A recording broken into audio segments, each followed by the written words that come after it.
siang Bu Dayu, gimana kabarnya hari ini? Pak sehat? Selamat siang juga Pak Indra, sehat Pak Indra.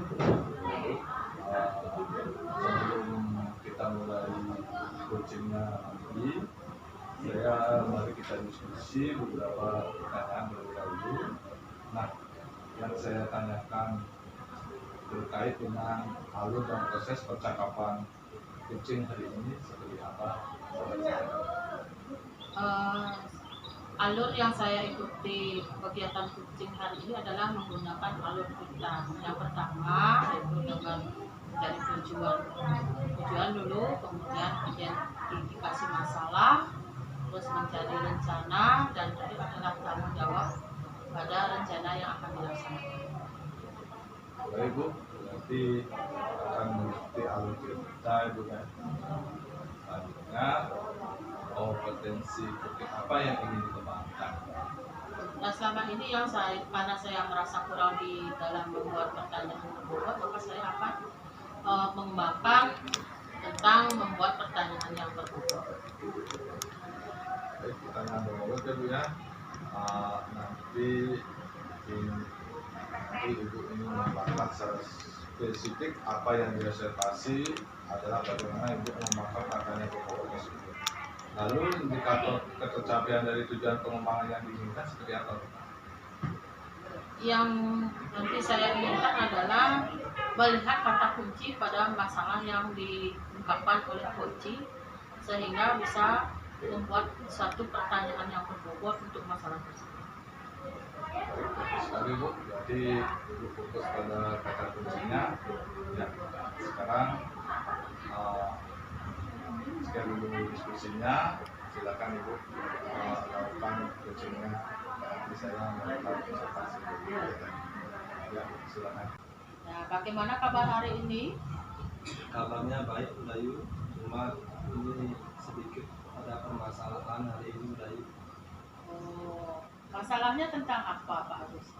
Ini Bu Dayu, saya kan mengajar di kelas 5. Nah, permasalahannya nilai hasil evaluasi anak-anak itu banyak yang rendah Bu Dayu. Hasil nilai anak-anak banyak yang rendah. Nah, sekarang Pak Agus ingin berdiskusi dengan saya itu untuk membahas masalah tentang apa Pak Agus? Jadi gini Bu Dayu, jadi tujuan saya sharing diskusi sama Bu Dayu, jadi ingin saya itu bisa memecahkan permasalahan saya itu agar nilai siswa saya tidak lagi banyak yang rendah Bu Dayu. Oh iya. Nah, dari pembelajaran yang Pak Agus lakukan di kelas 5 itu untuk saat ini banyak nilai yang rendah. Sebenarnya apa sih kesulitan yang Pak Agus temui saat pembelajaran sampai nilai anak itu rendah? Yang pertama mungkin pemahaman anak-anak masih kurang Bu Dayu. Yang kedua, media yang saya gunakan juga kurang bervariatif, jadi saya lebih banyak mengandalkan ceramah dalam pembelajaran. Selain itu juga anak-anak menjadi kurang fokus dalam menerima pelajaran. Iya. Nah, sekarang Pak Agus punya nggak solusi untuk mengatasi masalah anak yang nilainya rendah?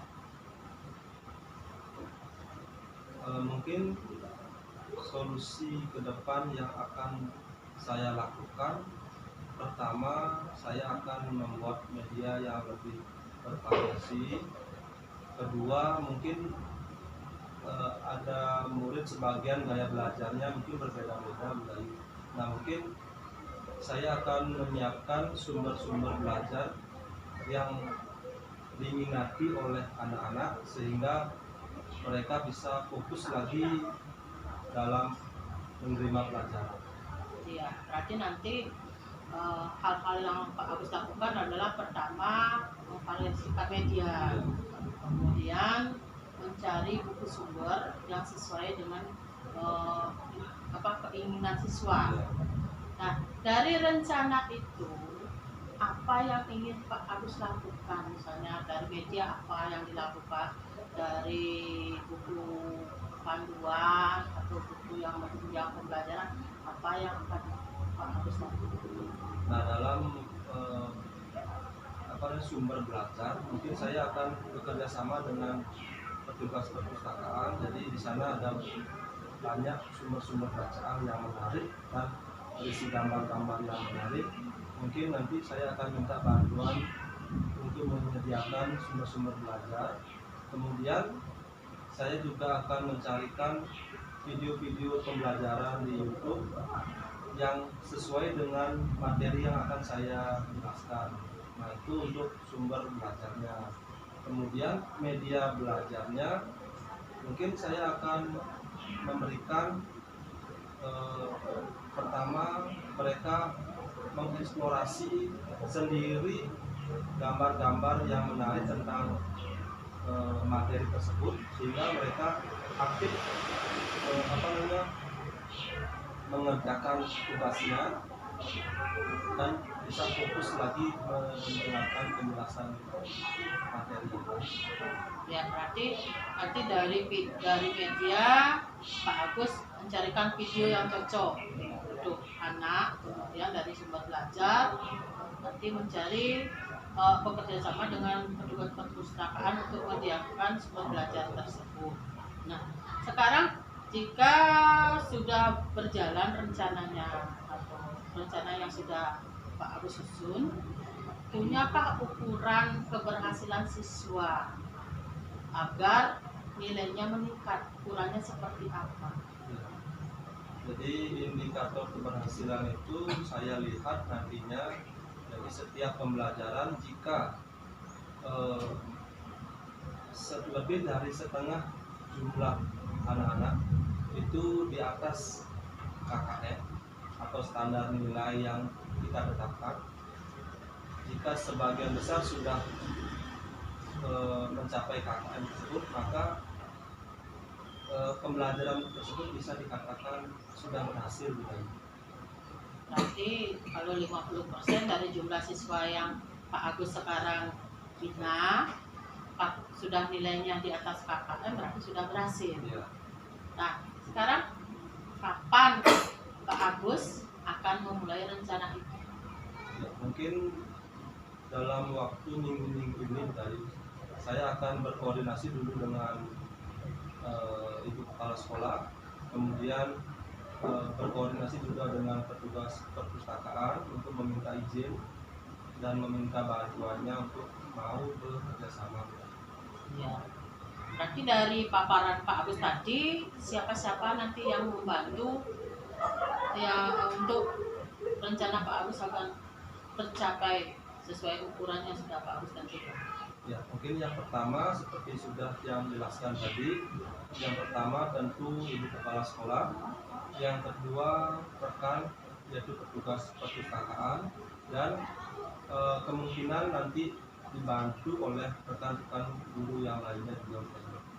Nah, selain siapa yang membantu, sekarang saya tanyakan lagi, apa yang juga ikut andil membantu rencana Pak Kades itu berhasil? Selain kepala sekolah, petugas perpus, adakah hal lain ya? Ya, kemungkinan bisa saja orang tua murid. Jadi mungkin nanti saya akan sebarkan di grup WA paguyuban. Jadi barang siapa orang tua yang punya bahan ajar atau sumber belajar di rumah yang sesuai dengan materi saya, mungkin dia akan bisa meminta bantuan kepada orang tua untuk menyediakan dari rumah buku bacaan tersebut. Jadi biasa mereka baca di rumah kan, jadi dibawa ke sekolah, jadi baca berteman-teman, mungkin itu akan lebih menarik bagi siswa.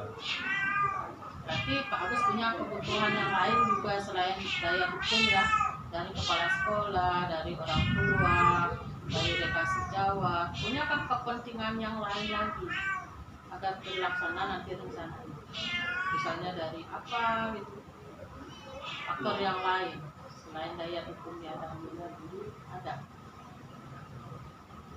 Daya dukung yang lain, kepentingan yang lain, mungkin saya kepentingan yang lain itu agar orang tua juga mau ikut aktif bekerja sama dengan sekolah dan membantu proses pembelajaran anaknya. Ya. Nah, di dalam melaksanakan rencana tadi, Pak Agus kan memerlukan sarana dan prasarana atau apa? Seperti apa misalnya? Ya, sarana dan prasarana yang saya perlukan sebetulnya yang pertama mungkin kalau di sekolah itu LCD, jadi untuk menayangkan video pembelajaran yang ambil dari YouTube, jadi LCD, proyektor, terus komputer atau laptop, dan buku-buku bacaan. Ya. Nah, jika sudah berhasil rencana Pak Agus itu, terus tindak lanjut nanti yang Pak Agus lakukan setelah hal itu jika berhasil atau tidak bagaimana? Nah, jika tidak berhasil, maka saya akan evaluasi lagi apa kekurangannya. Mungkin kita akan perbaiki sama-sama dan memerlukan bantuan dari rekan-rekan guru yang lain. Dan jika sudah berhasil, maka kegiatan ini akan secara terus-menerus atau kontinu saya akan lakukan dalam pembelajaran.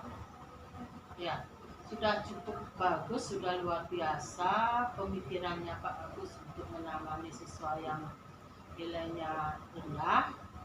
Nah, sekarang silakan Pak Agus melaksanakan rencana itu dan nanti mungkin kita ketemu setelah rencana itu dilaksanakan. Nanti di sana kita akan bisa saling sharing atau adu pendapat dengan saya. Terima kasih untuk pertemuan hari ini Pak Agus. Terima kasih Pak Dayu karena sudah membantu saya dalam memecahkan permasalahan ini. Selamat siang Bu Dayu, gimana kabarnya hari ini? Selamat siang juga Pak Indra, sehat Pak Indra? Ya, kita ketemu lagi. Kemudian gimana Bu? Sudah selesai melakukan coachingnya itu, gimana perasaan setelah melakukan hal tersebut? Perasaannya pertama sih grogi, tapi setelah berangsur-angsur kegiatan dilaksanakan jadi lega, kegiatannya mengalir sesuai dengan alur yang sudah ditentukan. Ya, memang begitu tadi saya lihat, memang sudah santai dalam ini. Nah, setelah saya observasi sudah bagus sekali Bu coachingnya, dan saya ada beberapa pertanyaan lagi, apa yang sudah dilakukan pada saat melakukan coachingnya, jadi indikator pencapaian pengembangannya diinginkan. Ya, seperti yang rencana di awal tadi sudah saya rencanakan bahwa di kegiatan coaching ini adalah menekankan pada pertanyaan yang berbobot, membuat pertanyaan yang berbobot, dan tadi pada pelaksanaan tersebut sudah saya lakukan seperti itu. Baik Bu, saya juga tadi melihat Ibu sudah bisa membantu Pak Agus menemukan solusi untuk masalahnya. Saya lihat tadi alur ceritanya juga sudah kelihatan, yaitu sudah ada tujuannya melakukan coaching, dan identifikasi masalahnya sudah kelihatan juga, dan rencana apa yang akan dilakukan juga ada, dan juga tanggung jawab itu juga sudah ada. Jadi sudah bagus coachingnya tadi, dan alur ceritanya sangat kelihatan. Dan itu juga pengembangan pertanyaan berbobotnya juga sudah ada tadi, sudah bagus sekali, sehingga itu bisa mengembangkan potensinya Pak Agus untuk menemukan solusi dari masalahnya itu sendiri. Nah, apalagi yang ingin dikembangkan berdasarkan hasil program coaching yang barusan. Nah, yang hal lain yang ingin saya kembangkan pada Lur Tirta itu adalah mendengarkan secara aktif masalah-masalah yang dihadapi oleh kucing sehingga kita bisa menemukan masalah intinya seperti itu. Berarti nanti kita tidak salah memberikan umpan baliknya seperti itu, Pak. Ya, wah, bagus sekali dulu. Itu sangat itu dikembangkan ke depannya, karena itu akan bermanfaat sekali saat melakukan kucing, sehingga apa yang diharapkan dari kegiatan kucing itu dapat tercapai dengan baik. Ya Bu, sudah itu kayaknya setelah kita observasi tadi Ibu proses coachingnya, dan terima kasih atas waktunya, semoga bisa mengembangkan lagi untuk melakukan coaching lebih baik lagi sehingga dapat bermanfaat. Terima Iya, kasih Bu. iya, terima kasih kembali Pak Indra.